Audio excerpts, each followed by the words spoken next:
오늘은 시편 126편 1절에서 6절을 중심으로 교회의 회복을 위해서 헌신하라고 하는 제목으로 하나님 말씀 전하겠습니다.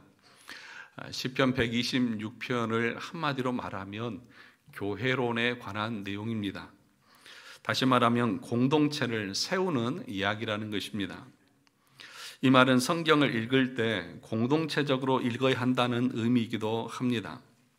그러니까 성경의 대부분은 개인에게 주어진 말씀이 아니라 공동체에게 주어진 말씀이라는 것을 우리는 기억해야 합니다. 그런데 우리는 성경을 읽을 때 대부분 개인적으로 자기 중심적으로 성경을 읽을 때가 참 많이 있습니다. 그래서 누군가에게 복을 주시고 또 형통하게 해주시고 성공하게 해주시고 하는 것들을 우리가 바라보면서 하나님이 나에게 이렇게 복을 주시고 이런 성공을 주시고 이런 형통을 주시는구나 그러면서 자기 중심적으로 성경을 읽습니다. 그것이 지나쳐서 아주 이기적인 관점으로 성경을 보는 것이죠.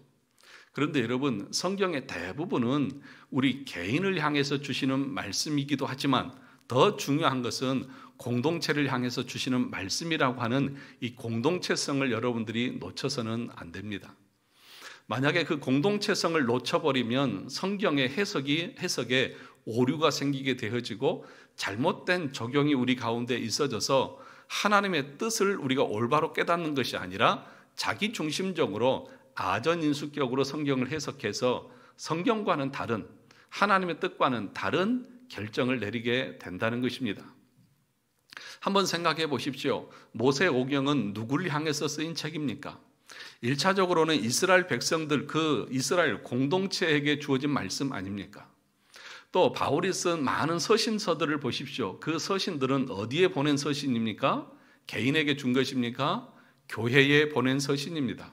그러니까 성경의 대부분의 말씀은 내 개인을 향해서 주시는 말씀이 아니라 공동체를 위해서 주신 말씀이라고 하는 이 관점을 절대로 우리가 놓쳐서는 안 된다는 것입니다. 그런데 오늘날 문제는 뭐냐 하면 대부분의 성도들이 모든 성경을 자기 중심적으로 읽는다는 것입니다. 나에게 주시는 말씀이라는 것입니다. 지나치게 개인주의적으로, 주관주의적으로, 그리고 개인의 경건 생활을 중심으로 성경을 해석합니다. 그 대표적인 것이 큐티를 하는 것이잖아요. 여러분, 큐티를 하면 어떤 것이 있습니까? 관찰을 하고 오늘 나에게 주시는 하나님의 교훈이 뭐냐? 또 오늘 이 말씀을 내가 어떻게 실천하고 적용할 것이냐, 그렇게 우리가 성경을 보시지 않습니까? 다 개인적으로 보는 거예요. 자기 중심적으로 성경을 해석하는 거예요. 그런데 여러분, 성경은 공동체에게 주어진 것입니다. 이스라엘 공동체, 또 하나님의 교회 공동체, 오늘날 하나님의 교회 공동체를 통해서 하나님이 어떻게 일을 행해 나가시는가를 우리에게 가르쳐 주는 것입니다. 그래서 오늘 우리가 본 시편 126편도 공동체에게 주어진 말씀이고요. 다시 말하면 교회론에 관한 이야기입니다. 122편에서부터 134편까지 모두가 교회론에 관련되어져서 하나로 묶어서 설명을 하고 있습니다. 성도는 그래서 교회를 떠나서는 생활할 수 없고 교회와는 별개로 존재할 수 없다고 하는 사실들을 우리에게 말하는 것입니다. 그래서 칼빈은 하나님을 아버지라고 부르는 자는 교회를 어머니로 섬긴다고 그렇게 말했습니다. 교회를 통해서 교육을 받고 영적인 공급을 받고 보살핌을 받으면서 함께 자라가고 성장하는 것이 성도고 그것이 교회의 목적이라고 가르쳤던 것입니다. 에베소서 2장 20절과 22절에도 보면 이렇게 말합니다. 너희는 사도들과 선지자들의 터 위에 세우심을 입은 자라. 그리스도 예수께서 친히 모퉁이 돌이 되셨느니라. 그의 안에서 건물마다 서로 연결하여 주 안에서 성전이 되어가고 건물마다 서로 연결되어져서 성전이 되어져 간다. 예수 그리스도를 모퉁이 돌로 우리는 서로가 연결되어져서 교회를 이루어 가는 것입니다. 성전이 되어가고 너희도 성령 안에서 하나님이 거하실 초소가 되기 위하여 그리스도 예수 안에서 함께 지어져 가느니라. 함께 지어져 가느니라. 그러니까 성도는 서로 교제하며 성전으로 지어져 가는 것입니다. 거룩한 공동체로 함께 성장해 가는 것입니다. 혼자는 존재할 수 없습니다. 각자가 따로 존재한다고 하면 어떻게 건물이 세워질 수 있겠습니까? 이 건물을 한번 보세요. 나무나 콘크리트나 벽돌이나 모든 자재들이 각자 따로따로 존재한다고 하면 이 건물이 어떻게 세워질 수 있겠습니까? 각자의 위치에서 각자의 역할을 다 조화롭게 이루어졌을 때에 건물이 세워지는 것처럼 성도들도 서로 연결되어져서 유기적으로 교제하고 함께 세우고 함께 나누면서 교회 공동체를 세워가는 것입니다. 거기에 서로의 역할이 존재하는 것입니다. 그러므로 우리가 직분을 맡았다고 하는 것은 공동체가 서로 지어져 가는 일에 동참하는 것을 말하는 것입니다. 직분을 맡지 않은 신자라도, 다른 중직을 맡지 않는 신자라도 서로 연결되어져서 그리스도의 성전으로 지어져 간다고 하면 직분을 맡은 중직자는 더더욱 그 일에 헌신하고 충성되어져야 할 사명이 우리에게 주어져 있는 것입니다. 만약에 그 직분을 감당하지 않는다고 하면 그것이 무슨 의미가 있겠습니까? 여러분, 그것은 직무유기요, 그것은 아무 일도 아닌 것입니다. 만약에 여러분 회사를 한번 생각해 보십시오. 내가 어떤 보직은 맡았는데 회사에서 나에게 아무 일도 맡기지 않고 그냥 책상에 앉아서 너는 하루 종일 놀다가 그냥 주는 월급이나 받고 그냥 집에 가라. 그러면 여러분 좋으시겠죠? 야, 아무 일도 안 하고. 저 뒤에 직장인들, 청년들 좋아하잖아요. 야, 직장 가가지고 일개미처럼 죽어라 일하고 오는데 일 안 시키고 놀다가 월급만 주면 얼마나 좋을까? 여러분, 그런데 그렇게 여러분들을 한 달, 두 달, 1년을 아무 일도 안 시키고 책상에 앉아서 당신은 놀다 가세요. 그러면 여러분 어떨 것 같아요? 화가 나가지고 왜 나에게는 일을 안 주냐고 그러면서 따지고, 만약에 그렇게 아무 일도 안 맡기고 그러고 있으면 그 다음에 어떻게 합니까? 나 이 회사 안 다녀. 그러면서 나와버리잖아요. 내가 필요도 없는 사람같이 느껴지잖아요. 그런데 여러분, 아이러니한 것은 뭐냐? 교회에서는 직분을 맡아놓고도 직분에 대해서 일을 안 해요. 일 안 하고 있으면 너무 좋다고 편하다고 그러면서 신앙생활을 해요.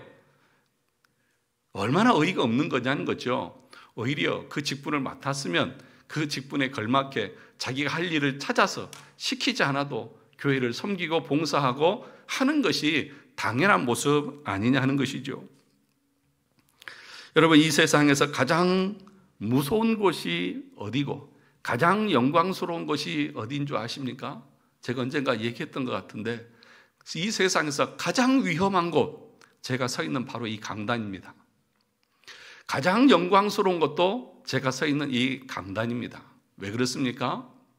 왜 가장 위험할까요? 하나님의 말씀을 전하는 것이기 때문에, 성경의 저자인 성령이 앉아 계시는 그 앞에서 설교하고 있는 것이기 때문에 잘못 전하면 그것에 대한 심판을 받기 때문에 가장 위험한 곳이 이 강단입니다. 그럼에도 불구하고 죄인되고 부족하지만 하나님께서 하나님의 말씀을 대신 선포하는 그 사명을 주셨기에 이것이 가장 영광스러운 자리인 것입니다. 그러므로 여러분, 우리에게 직분이 주어졌다고 하는 것은 가장 영광스러운 것입니다. 그런데 그 직분을 자기의 명예와 자기의 영광을 위해서 사용하는 사람은 가장 위험한 상태에 있다는 사실을 우리는 알아야 합니다. 가장 영광스러울 때는 언제입니까? 내가 하나님의 부름 받아서 그 직분에 충성하고 헌신하고 올바르게 교회를 섬겨 나갈 때에 우리의 직분은 가장 명예롭고 영광스럽게 되는 것입니다. 그러므로 사랑하는 성도 여러분, 오늘 설교 제목이 무엇입니까? 교회의 회복을 위해서 헌신해라. 이것이 공동체에 주어진, 우리 성도들에게 주어진 하나님의 말씀인 것이죠. 이 말씀이 여러분에게 부담이 되십니까? 또 목사님 또 우리에게 뭘 또 요구하시려고 저러시나 벌써 겁부터 먹으십니까? 만약에 여러분 마음에 그런 마음이 있다고 하면 여러분의 마음을 깊이 새겨보셔야 됩니다. 왜냐하면 정말 하나님의 교회를 섬기는 일이 기쁜 사람은요, 그것에 대해서 아무런 거부감 반응이 없고 그것이 하나도 부담이 안 됩니다. 예를 들면 어릴 적에 그 학교 가면 항상 선생님이 숙제를 내줬잖아요. 그런데 때로는 숙제를 안 해가잖아요. 그럼 우리 마음에 뭐가 생겨요? 선생님이 제발 숙제검사 안 했으면 좋겠다. 숙제검사 하지 마라. 속으로 막 이렇게 기도하거든요. 그런데 꼭 잘난 사람들이 있어요. 숙제 많이 잘해와가지고 선생님 숙제검사 안 하세요? 그러면 그 친구 어떻게 하고 싶어요? 확 그냥 때려 죽이고 싶어요, 아주. 근데 그 친구는요, 다른 옆에 친구들은, 숙제해온 친구들은 그 친구가 그 얘기해도 뭐 그래 해라, 아무렇지도 않아요. 오히려 했으면 좋겠어요. 그와 똑같습니다. 정말 구원받은 하나님의 백성들은요, 스펄전이 말했듯이 심판에 대해서 말하고 죄에 대해서 말하는 것에 대해서 구원받은 하나님의 사람들은 전혀 거부하지 않는다. 그러나 그것이 마음에 걸리고 그것이 귀에 거슬리는 사람들은 그것이 자기에게 부담이 되는 것이고, 그렇다고 하면 그는 참된 하나님의 사람인지 아닌지 스스로가 점검해 봐야겠죠. 저와 여러분들이 교회를 위해서 부름을 받았다고 하는 이 사실을 여러분들이 아시는 분들은 이 설교가 여러분들에게 전혀 부담이 안 될 것이지만, 나는 그냥 편안하게 조용하게 그냥 나와서 예배만 드리고 가고 싶은 사람들은 부담이 클 겁니다. 여러분, 오늘 본문의 말씀을 보시기 바랍니다. 오늘 본문은 다 교회론으로 묶여져 있습니다. 122편 1절을 한번 보시죠. 122편 1절. 사람이 내게 말하기를 여호와의 집에 올라가자 할 때 내가 뭐 했다고요? 기뻐하였도다. 어디에 올라가자고 했습니까? 여호와의 집에. 여호와의 집에 올라가자. 계속해서 보면 2절에도 예루살렘아 우리 발이 내 성문에 있다. 예루살렘아 계속 이스라엘아 그렇게 말합니다. 예루살렘, 이스라엘 다 하나님의 공동체를 말하는 것입니다.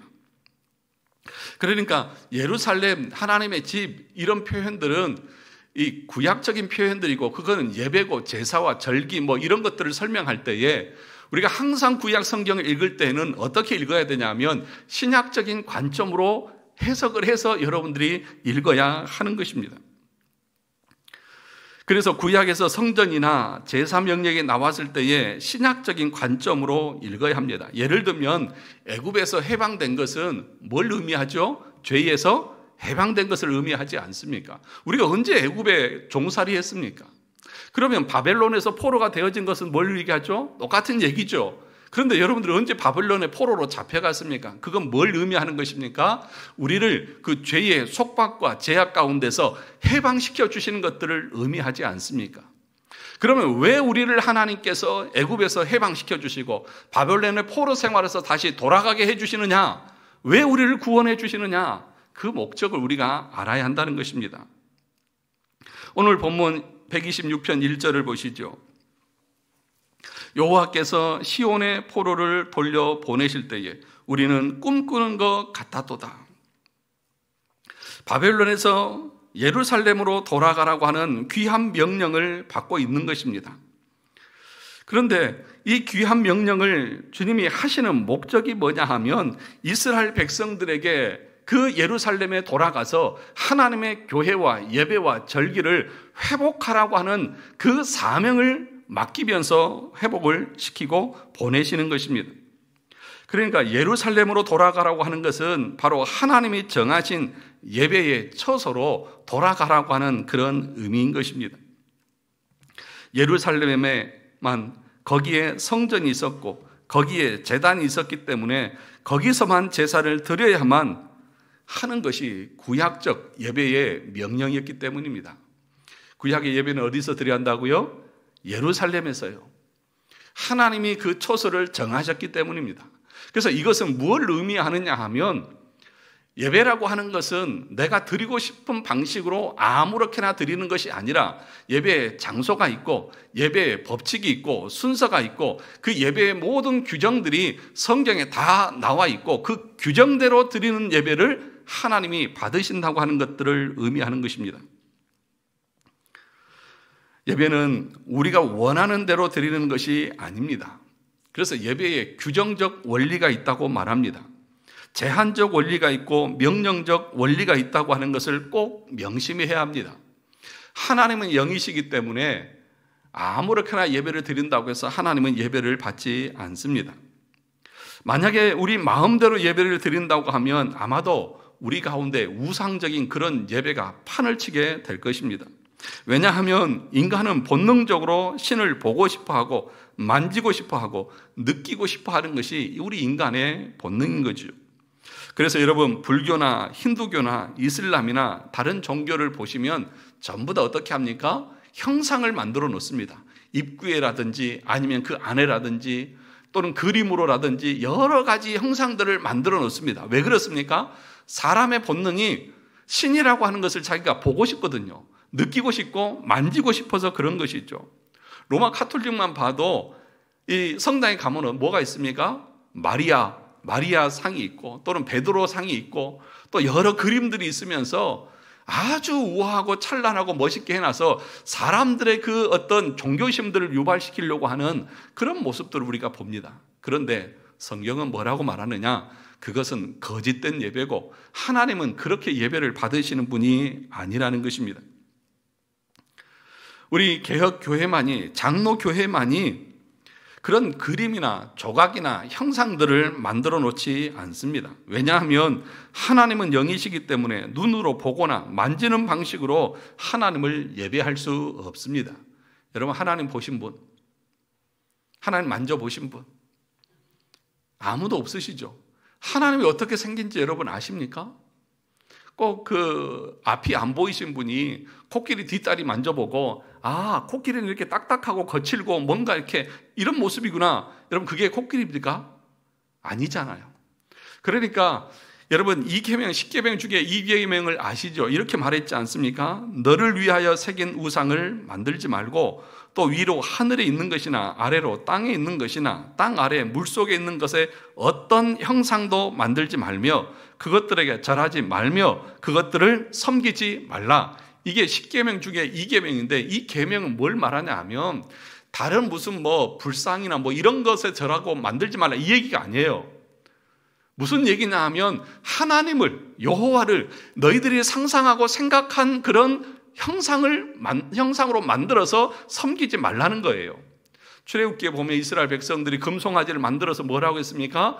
이것이 너희를 애굽에서 인도한 여호와다고 했잖아요. 그 사람들은 그것을 애굽의 신이다 그렇게 말하지 않았어요. 이게 하나님이다. 그게 우상 숭배라니까요. 그러니까 하나님께서는 우리에게 뭐라고 말씀하셨냐 하면 그런 것들 만들어서 섬기는 것 자체가 우상 숭배다. 그래서 제2계명을 설명한 대요리 문답에서 108문에서 이렇게 말합니다. 또한 모든 거짓된 예배를 부인하고 미워하며 반대함이며 각자의 위치와 사명에 따라 거짓된 예배와 모든 우상의 기념물을 제거하는 것입니다. 그러니까 이 계명을 설명할 때 이 계명의 그 말이 무슨 의미냐는 거예요. 그건 뭘 얘기한다고요? 거짓된 예배를 부인하고 반대하고 각자의 위치와 사명에 따라 거짓된 예배 모든 우상의 기념물을 제거하라는 것이다. 또 하나님의 삼위의 전부나 그중 어느 한 위의 표현이라도 내적으로 우리 마음속에나 외적으로 피조물의 어떤 형상이나 모양을 만드는 것이며 그 꾸며낸 신의 형상으로 하나님을 예배하며 섬기는 것을 하지 말라는 것이다. 이게 이 계명의 말이라는 거죠. 그러니까 우리 교회 안에 어떤 형상이 있습니까? 없습니까? 없어요. 십자가도 우리 장로교회 합동층은 본당에는 걸지 못하게 합니다. 종탑은 이게 교회라는 것을 표시하기 위해서 십자가를 걸지만 이 예배당 안에는 어떠한 조형물도 어떠한 형상도 놓지 못하게 하는 것입니다. 왜요? 이 계명 때문에. 이 계명 때문에. 그러니까 예배라고 하는 것은 야, 인간들이 하고 싶은 대로 종교심을 유발해서 십자가라든지 무슨 그림이라든지 성화라든지 어떤 조형물들을 많이 만들어 놓으면 그걸 보면서 사람들의 마음에 뭐예요? 저게 꼭 하나님 같잖아요. 저게 꼭 나를 뭘 도와준 것 같잖아요. 그게 뭐라고요? 우상을 숭배하는 것이고 그걸 가리켜서 성경은 거짓된 예배다. 그 거짓된 예배는 하나님이 받지 않으신다는 것입니다. 거짓된 예배가 무엇이냐? 거짓된 신을 예배하고 거짓된 예배의 형식을 실천하는 것뿐 아니라 하나님의 말씀인 성경에 제정된 방법이 아닌 다른 방법으로 참되신 하나님을 예배하려고 하는 것이다. 그래서 인간의 보고 싶은 욕망을 억제하고 오직 말씀, 뭘요? 오직 말씀, 그리고 보이지 않는 이 말씀을 보이는 말씀, 성례, 그리고 말씀의 다스림을 받는 것이 참된 예배고 참된 성도의 모습이라고 말하는 것입니다. 그래서 예루살렘으로 돌아가라, 포로에서 다시 돌아가라고 하는 것은 하나님을 온전히 예배하고 그 허물어진 예배와 그 모든 것을 다시 회복하라고 하는 의미를 담고 있는 거예요. 그래서 지난주에도 우리가 종교개혁주의를 우리가 함께 지켰죠. 종교개혁의 그 개혁의 의미 중에 하나가 개혁된 교회는 항상 개혁돼야 한다고 그렇게 말씀을 드렸습니다. 다시 말하면 우리의 예배 가운데 하나님이 기뻐하시지 않는 요소들이 있으면 다 걸러내고 하나님이 기뻐하시는 예배의 형식으로 계속해서 개혁돼 가야 돼요. 그 예배뿐만 아니라 우리의 마음에서도 하나님이 아닌, 말씀이 아닌 다른 내 마음의 어떤 고함물들 만들어내는 것들, 이렇게 하면 하나님이 복을 주시겠지 하는 인간적인 그런 모든 방법들이 다 개혁되어지고 없어지고 오직 하나님의 말씀을 붙들고 살아가려고 하는 그 마음으로 날마다 우리가 세워져야만 우리가 우상을 숭배하지 않고 잘못된 예배, 거짓된 예배에 빠지지 않을 수 있다는 것입니다. 믿으십니까? 아멘을 좀 크게 하세요. 아멘. 제가 지난주 목요일, 금요일 또 제일 친한 친구 아버님이 돌아가셔서 제가 진도까지 갔다 왔어요. 밤에 12시간을 운전하고 가는데 피곤해 죽을 것 같더라고요. 근데 위로 예배를 드리는데 그 위로 예배를 그러니까 동생이 다니는 교회 목사님이 왔었는데 그 목사님도 저하고 동기예요. 진도에서 사역하는데 또 내 친구 셋이 다 동기였죠. 그 목사님이 진도에서 목회하는데요, 위로 예배를 드리는데 그 성도들이 얼마나 아멘을 크게 하시던지 아주 아멘 아멘 하면서 아주 그분은 군대처럼 교회를 이렇게 하시거든요. 아주 아멘 크게 안 하십니까? 아멘. 위로 예배 중에, 네, 위로 예배 중에 예배 크게, 아멘 크게 하시기 바랍니다. 저도 올라오면서 제 아내가 그러더라고, 여보 당신도 좀 그런 거 좀 해봐 그러더라고. 내가 못해서 안 하는 게 아니다. 내가 하면 더 잘할 수 있다. 그런데 그렇게 오버하다 보면 내가 이상해질 것 같아서 그런다. 그러고 이제 웃으면서 올라왔습니다. 그런데 여러분, 정말 옳은 말씀에는 아멘을 크게 하셔야 합니다. 저 봐요, 안 하는 거 훈련이 안 돼가지고 계속해서 아멘 소리가 안 나오세요. 크게 아멘 하시기 바랍니다. 여러분, 시편 126편의 이 말씀은 세 부분으로 나눌 수 있습니다. 첫째는 뭐냐 하면 포로 생활에서 돌아온 것에 대해서 감사와 찬양을 잃지 말라는 것입니다. 또 두 번째는 뭐냐 하면 하나님께서 이미 시작하신 구원의 역사를 완성해 달라고 하는 기도가 포함되어 있고요. 마지막 세 번째는 지금 당장의 구원이 이루어지지 않고 있다 할지라도 눈물을 흘리며 씨를 뿌리면 하나님께서 반드시 기쁨으로 그 미래에 거두게 할 것이라고 하는 소망이 담겨 있습니다. 여러분 1절을 한번 다시 보시기 바랍니다. 여호와께서 시온의 포로를 돌려보내실 때에 우리는 꿈꾸는 것 같아도다. 이 말씀의 배경은 뭐냐 하면 이스라엘 백성들이 바벨론의 포로로 잡혀갔잖아요. 그래서 70년의 포로 생활이 끝나고 돌아오는 것에 대한 이야기를 하고 있습니다. 그러니까 에스라나 느헤미나 학개나 말라기서 그 성경들이 이런 배경들을 많이 담고 있는 것을 여러분들이 기억하시면 됩니다. 그런데 이스라엘 백성들이 시온의 포로를 돌려보내실 때에 우리는 뭐 하는 것 같았다고요? 꿈꾸는 것 같았다, 그렇게 얘기하고 있습니다. 그러니까 이스라엘 백성들이 바벨론의 포로 생활하면서 자기들이 자유의 몸이 되어져서 자기의 본국 예루살렘으로 돌아갈 것에 대해서는 꿈도 꾸지 못했어요. 다시 말하면 자신들의 노력하고 애쓰고 독립운동을 해서 이것을 쟁취한 것이 아니에요. 자기의 노력과 성과는 아무것도 없어요. 상상하지도 않았어요. 꿈도 꿀 수 없었어요. 그런데 어떤 일이 일어났습니까? 왕이, 자, 너네들 다 포로로 해방시켜 줄 테니까 너희 고국으로 다 돌아가도 다 마음대로 돌아가도 돼. 그 말을 들었을 때에 그들은 어땠다고요? 꿈꾸는 것 같았다고. 야, 이게 꿈이냐 생시냐? 내가 한번 꼬집어봐. 진짜냐? 라고 할 정도로 그런 마음의 상태를 가졌다는 것입니다. 이것은 무슨 의미냐 하면 우리의 구원은 내 노력이나 내 공로나 내 어떠한 것에 의해서 이루어진 것이 아니라는 거예요. 포로에서 자유케 되어졌다고 하는 것은 우리의 구원을 의미합니다. 여러분이 구원받은 것은 여러분이 노력해서 된 게 아니에요. 하나님이 여러분들을 불쌍히 여겨주셔서 하나님께서 하신 거예요. 오늘 본문 1절도 보시죠. 여호와께서 시온의 포로를 뭐 하실 때? 돌려보내실 때. 누가 돌려보내신 거예요? 여호와께서요. 역사적으로는 왕이 가라고 말했지만 실제적으로는 그 배후에서 누가 하신 거예요? 하나님이 하신 거예요. 하나님이 우리의 구원을 이루어 가신 거예요.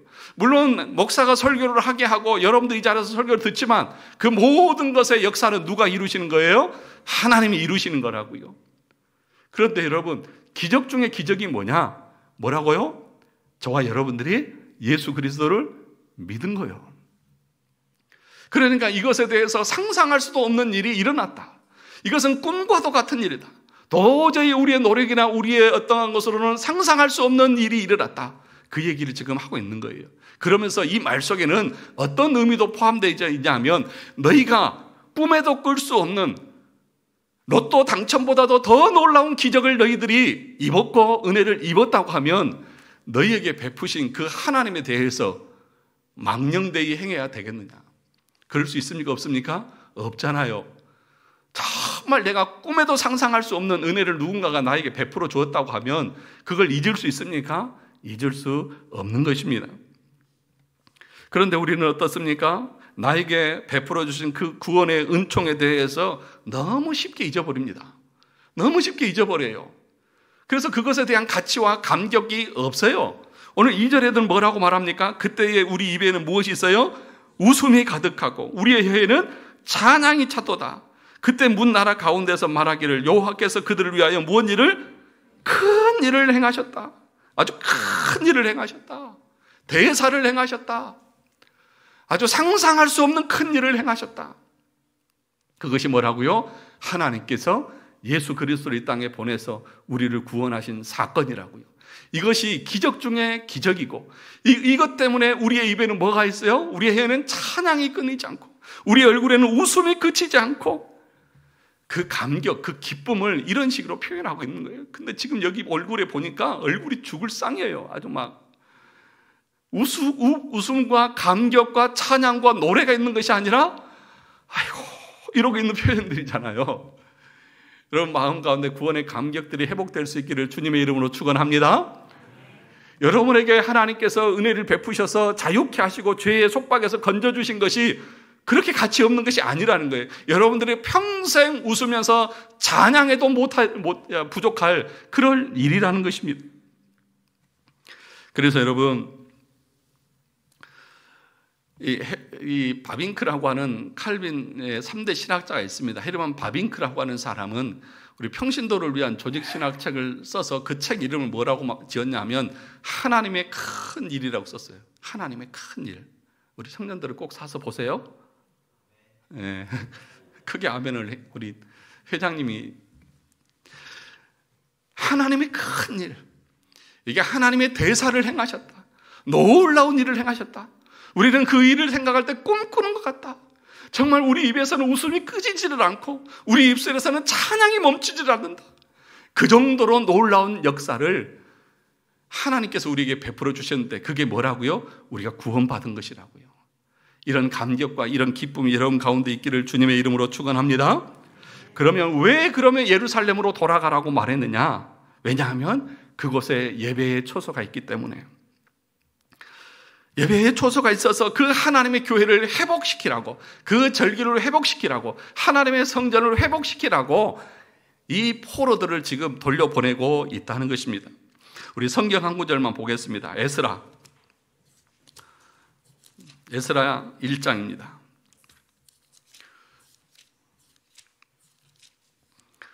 711쪽입니다.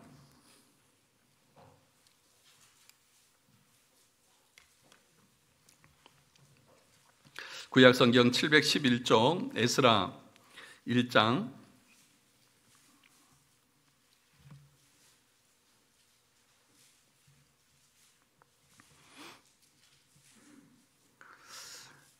우리 1절부터 그러면 4절까지 한번 읽어볼까요? 에스라 1장 1절부터 4절까지 우리 천천히 같이 한번 읽어보겠습니다.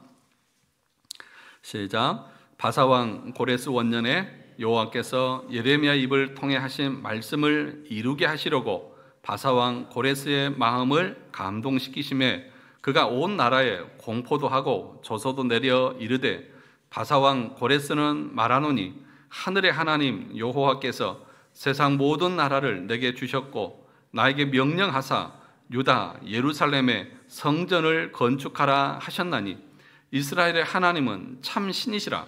너희 중에 그의 백성된 자는 다 유다 예루살렘으로 올라가서 이스라엘의 하나님 여호와의 성전을 건축하라. 그는 예루살렘에 계신 하나님이시라. 그 남아있는 백성이 어느 곳에 머물러 살든지 그곳 사람들이 마땅히 은과 금과 그 밖의 물건과 짐승으로 도와주고 그 외에도 예루살렘에 세울 하나님의 성전을 위하여 예물을 기쁘게 드릴지니라 하였더라. 고레스 왕이 조서를 내려서 유대인들은 다 예루살렘으로 돌아가라. 그런데 그 배후에 누가 감동시켰어요? 여호와께서 감동시켜서 그렇게 선포하게 하셨습니다. 그런데 그렇게 돌려보내는 목적이 뭐라고요? 예루살렘으로 올라가서 이스라엘의 여호와의 뭘 건축하라? 성전을 건축하라. 그러면 교회 지으라는 것입니까? 이렇게 건물 지으라는 것입니까? 아니잖아요. 예배를 회복하고 교회를 바르게 세우고 하나님의 말씀과 복음을 선포하는 그 사역을 다시 일으키라고 하는 그 의미를 담고 있는 것 아니냐는 것이죠. 그러니까 하나님께서 여러분들을 구원하시는 목적이 무엇입니까?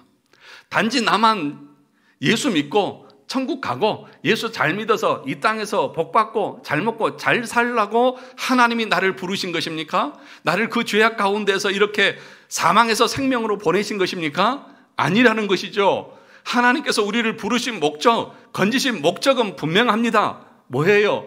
여호와가 참신이기에 그 하나님을 중심으로 예배가 회복되어지고 사역이 회복되어지고 복음의 증거가 나타나서 하나님의 나라에 헌신하고 충성하라고 우리를 부르셨고 우리를 구원하셨다는 사실입니다. 믿으십니까?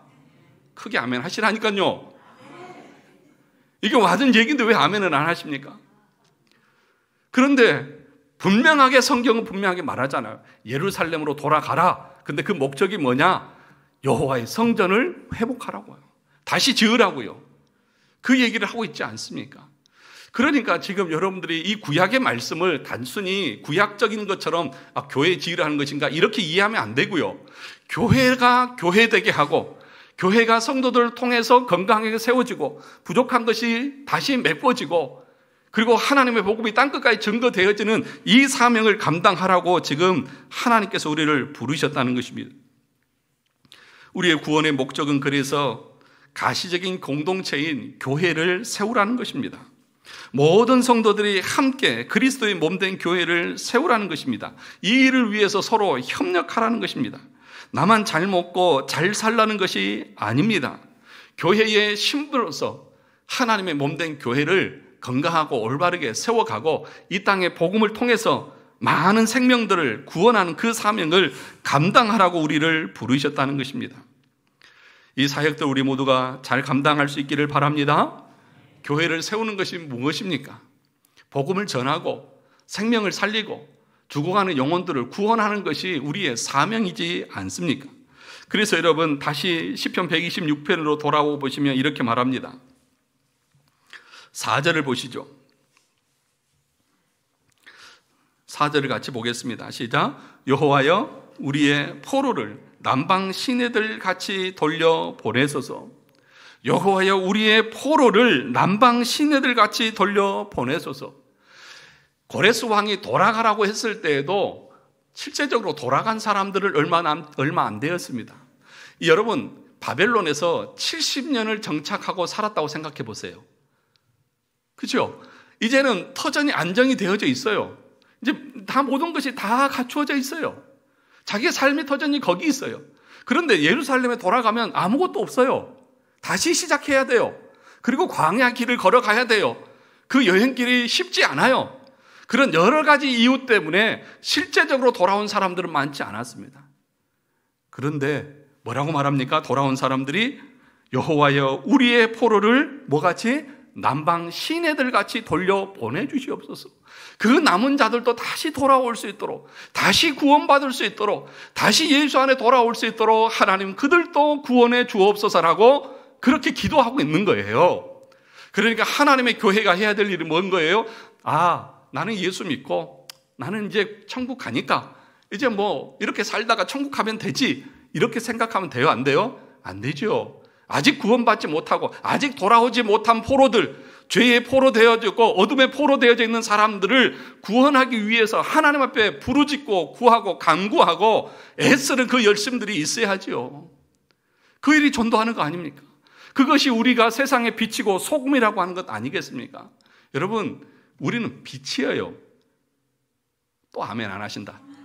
우리는 세상의 소금이에요. 빛이고 소금은 여러분 그 정체성인 거예요. 여러분, 빛이 나면 그거 숨길 수가 없잖아요. 드러나잖아요. 소금도 맛이 나잖아요. 여러분, 그런데 빛이 없고 소금의 맛이 없으면 어떻게 된다고요? 밖에 버려져서 사람들에게 밟힐 뿐이니라. 왜 교회가 밟히고 왜 사람들에게 무시를 당합니까? 여러분들이 그 사명을 감당하지 않기 때문인 겁니다. 복음의 빛을 감당하지 않기 때문인 거예요. 전도하지 않기 때문인 거예요. 그러면 전도하지 않고 내가 여기서 교회 다니면서 잘 먹고 잘 사는 것이나 세상 사람들이 직장 다니면서 집에서 잘 먹고 잘 사는 것이나 뭐가 달라요? 다른 것이 뭡니까?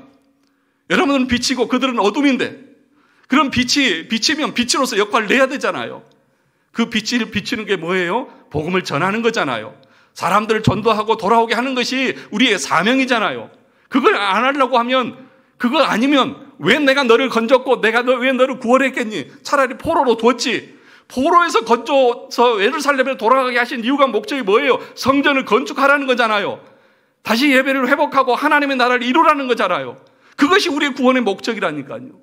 그 사명을 우리 모두는 가지고 있다고요. 그런데 여러분, 이것이 쉽지는 않아요. 오늘 본문 4절을 다시 보세요. 남방 시내들 같이 돌려보내소서. 이 남방이라고 하는 것은 유다의 남쪽을 말하는 것이거든요. 이 남쪽은 광야예요. 사람이 거할 수 있는 것이 아니에요. 풀 한 폭이 자라지 않아요. 여기는 시내도 없어요. 어쩌다가 갑자기 비가 내리면 시내가 흐르지만 다 말라버리고 사람이 거주할 수 없는 거예요. 그러니까 뭐예요? 포로들이 돌아오게 해 주옵소서. 그런데 이게 어떻다고요? 불가능하다. 우리의 인간의 힘으로는 불가능하죠. 그런데 이 말 속에는 어떤 의미가 있느냐? 우리가 생각할 때는 불가능한 것 같습니다. 광야고 척박하고 사람이 살 수 없는 곳에 어떻게 시내가 납니까? 어떻게 시냇물이 흐릅니까? 안 돼요. 그런데 하나님이면 가능하다는 거죠. 하나님이 하시면 가능하다는 거죠. 우리가 70년 바벨론 포로에서 돌아올 것도 우리는 꿈도 꿀 수 없었습니다. 그런데 하나님이 하셨지 않습니까? 꿈꿀 수 없는 것을 꿈꾸게 해주셨지 않습니까? 하나님 그것처럼 이 남방 시내가 캄캄하고 광야 같고 사람이 살 수 없고 불가능한 것 같지만, 저 포로들이 돌아오는 것이 불가능해 보이지만, 내 남편과 내 자식과 내 이웃이 돌아오는 것이 전혀 불가능한 것 같지만 하나님이 하시면 가능하지 않습니까? 하나님 그러니 돌려보내 주옵소서, 하나님께서 행해 주시옵소서 라고 말하는 거예요. 그것에 대한 간절함과 안타까움이 여러분 가운데 있습니까? 아니면 어차피 광야야, 어차피 안 돼, 그 광야에 어떻게 물이 나? 못해 하면서 그냥 뒷짐지고 있습니까? 아니라는 겁니다. 사랑하는 성도 여러분, 교회와 성전이 처참하게 무너져 있고 하나님께서 기뻐하시는 모습이 아니라 아주 쇠락해져 있고 타락해져 있고 부패해져 있고 연약해져 있고, 그럴 때에 그 성전과 교회를 바라보는 여러분의 마음은 어떠하십니까? 여러분 마음에 안타까움과 간절함과 슬픔과 아픔이 있습니까? 오늘 본문을 잘 보시면요, 이렇게 말합니다. 2절을 다시 보시면, 그때에 우리의 입에 웃음이 가득하고 우리의 혀에는 찬양이 찼도다. 그때에, 그 다음에 문 나라 가운데서 말하기를. 이 문 나라라고 하는 것은요, 유대인이 아니라 이방 나라예요. 이방 사람들이 뭐라고 말하냐면 말하기를 여호와께서 그들을 위하여 큰 일을 행하셨도다. 이방 사람들도 하나님께서 이스라엘 백성들을 향해서 놀라운 일을 행하셨다는 것을 알고 그렇게 선언하고 있어요. 예수 믿지 않는 사람들도 하나님은 위대하시고 하나님이 놀라운 일을 행하셨다고 그렇게 선포하고 있는데, 그 하나님의 기적을 입은 우리가 하나님의 교회를 바라보면서 아무런 간음도 없고 마음에 그 안타까움도 없고 슬픔도 없고 간절함도 없이 그냥 이렇게 뒷짐지고 있다고 하면, 하나님이 보실 때에 너 진짜 내가 베푼 구원의 역사를 누리고 있는 기쁨과 감격이 꿈꾸는 것 같은 그런 사람이 맞냐고 하나님 부르실 거 아니에요. 이방 사람들도 저렇게 놀라워하면서 그렇게 하나님을 찬양하는데 어떻게 구원받은 하나님의 백성이 그것에 대해서 무감심하고 무감각하게 그렇게 지낼 수 있느냐고요. 여러분, 느헤미야서를 보면 1장에 시작이 어떻게 돼요? 느헤미야의 형제가 예루살렘에서 와가지고 느헤미야에게 뭐라고 말합니까? 예루살렘 성벽이 허물어졌고 성전은 불탔습니다. 황폐화되어진 그 상황을 설명하니까 느헤미야가 뭐라고 말해요? 슬퍼하고 탄식하고 금식 기도하면서 수일 동안 먹지 않으면서 그 슬픔에 빠져서 하나님 앞에 회개하면서 기도합니다. 하나님의 성전이 그렇게 허물어지고 쇠파되어지고 그 상황에 대해서 멀리 있으면서도 자기와는 상관도 없는데도 그걸 듣는 순간 슬퍼하며 안타까워하면서 금식하고 기도하고, 그래서 내가 가서 그것을 회복해야 된다고 말하면서 기도하고 금식하고 왕에게 나아가서 나를 그곳에 보내달라고 하지 않습니까? 그래서 느헤미야가 와서 뭐 합니까? 성벽을 52일 만에 회복하지 않습니까? 여러분, 하나님의 교회를 여러분들이 바라보실 때에 뭐가 부족하고 뭐가 필요하고, 야, 우리 교회가 이런 게 있었으면 좋겠다, 또 우리 교회 이랬으면 좋겠는데, 또 우리 교회가 이랬는데 하면서 여러분들이 그 교회에 대한, 하나님의 교회에 대한 부족하고 연약한 것에 대한 아픔과 슬픔과 탄식과 간절함들이 있습니까? 누군가는 하겠지. 목사님이 알아서 하겠지. 제가 어떻게 다 알아서 해요? 전 능력 없어요. 목사님 알아서 하시겠죠. 목사님이 다 알아서 책임지겠지. 아니에요. 우리 모두에게 그 책임이 다 주어져 있어요. 함께 하는 거예요. 서로 지어져 가는 거예요. 모두가 동참하는 거예요. 교회가 행사가 있고 무슨 일이 있으면 그냥 나는 바빠 못해, 아니에요. 같이 하는 거예요. 그냥 여러분 눈에 보이면 그것을 하는 거예요. 꼭 누가 시켜서가 아니라. 그렇지 않습니까? 여러분, 집안 돌볼 때 어떠세요? 누가 꼭 시켜서 하는 것은 누가 그래요? 애들이라는 그렇죠. 여러분, 부모는 어떠세요? 그냥 보면 알아서 하잖아요. 우리 모두가 다 하나님의 교회의 일꾼들로서 교회를 돌아보면서 뭐가 부족하고 뭐가 잘못되어 있으면 내가 고치고, 내가 뭘 수리하고, 또 어지러웠으면 내가 치우고, 같이 하는 거지. 청소하는 사람 따로 있고 어지른 사람 따로 있습니까? 아니지 않습니까? 하나님의 교회를 우리가 같이 섬기는 거예요. 누구만 봉사하라고 하는 그 사명이 있는 거 아니에요. 같이 해야 되는 거예요. 복음 전하는 거 다 하는 것이고, 교회 청소하고 쓰레기 버리고 화장실 청소하고 하는 건 누가 하는 거예요? 목사님이요. 아니지 않습니까? 다 해야 돼. 같이 해야 되는 거죠. 그 일을 위해서 우리가 직분을 맡았잖아요. 교회 돌보라고, 교회 일을 위해서, 주님 나라를 위해서 일하라고 우리가 직분을 받았잖아요. 직분을 안 받았어도 서로가 연결해서 열심히 해야 되는데, 직분을 받았으면 더더욱 열심히 그 앞장서서 하나님의 교회를 챙기고 섬기는 것이 마땅한 거예요. 그걸 감당하지 않는 것 자체가 부끄러운 거예요. 책상만 앉혀놓고 놔두고 앉아놓고 너는 아무 일도 하지 말고 월급이나 받아먹고 집에 가. 그럴 때 기분 나쁘시잖아요. 사랑하는 성도 여러분, 구원받은 성도들은 방관하는 사람들이 아니라 함께 하나님의 교회를 세워가는 것입니다. 그래서 오늘 본문의 말씀 잘 아는 5절과 6절의 말씀을 보시죠. 5절 말씀, 눈물을 흘리며 씨를 뿌리는 자는 기쁨으로 거두리로다. 울며 씨를 뿌리러 나가는 자는 반드시 기쁨으로 그 곡식단을 가지고 돌아오리라. 갑자기 생뚱맞게 울며 눈물을. 그러니까 우리는 어떻게 생각합니까?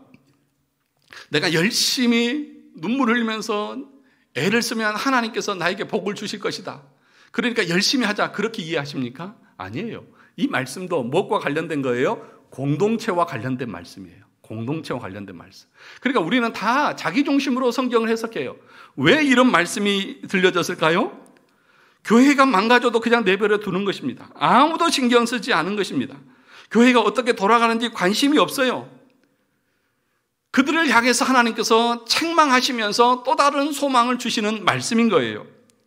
그래서 울며 씨를 뿌리라는 말씀이 나온 겁니다. 우리 이 말씀의 배경이 어디냐면 학개서인데 학개서를 가서 보겠습니다. 학개서 1장을 가서 보시죠. 구약성경 1310쪽입니다. 학개서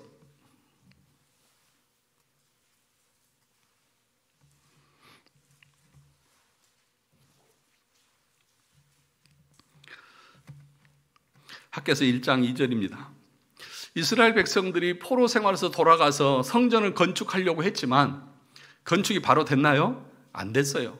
그 지역에 사는 사람들이 방해하고 방해 공작을 펴고 그래서 하다가 중단돼 버렸어요.